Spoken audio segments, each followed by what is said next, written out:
आगे बढ़ते हुए आपको बताएं, कराची में कहीं भी प्राइस लिस्ट पर अमल दरामद नहीं हो रहा। शहरी खरीदारी के लिए आते हैं तो प्राइसेस चेक करते हैं। हमारे नुमाइंदे कफील अहमद इस वक्त लायंस एरिया में फ्रूट मार्केट सदर से रिपोर्ट कर रहे हैं, उन्हीं से जानते हैं। कफील, अपडेट कीजिएगा।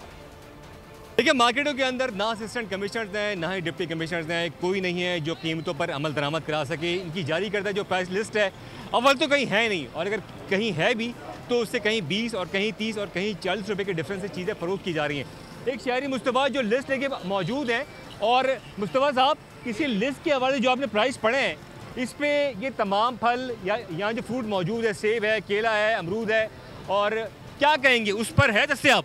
नहीं भाईजान, यहाँ केला लिखा है अव्वल दर्जा 122 रुपये दर्जन। यहाँ मिल रहा है 250 रुपये दर्जन। सेब मिल रहा है 250 रुपये किलो। खरबूजा जो 50-60 रुपये था वो आज मिल रहा है 250 रुपये किलो। मेरे भाई, यहाँ कोई चेक एंड बैलेंस नहीं है। ये लिस्ट कमिश्नर साहब ने दी है, उनको चाहिए कि यहाँ के अपने नुमाइंदे भी भेजें। तो अवाम का कहना है कि उसका क्या फ़ायदा है कि उसको बना के जो है वहाँ रख दिया गया, जब उस पर कोई अमल दरामद नहीं है, कोई कंप्लेंट सुनने वाला नहीं है। कब जो है वो डिप्टी कमिश्नर और असिस्टेंट कमिश्नर बाहर निकलेंगे और कीमतों पर अमल दरामद कराएंगे। बहुत शुक्रिया कफील अपडेट करने के लिए। सब्सक्राइब करें और बेल दबाएं ताकि कोई खबर रह न जाए।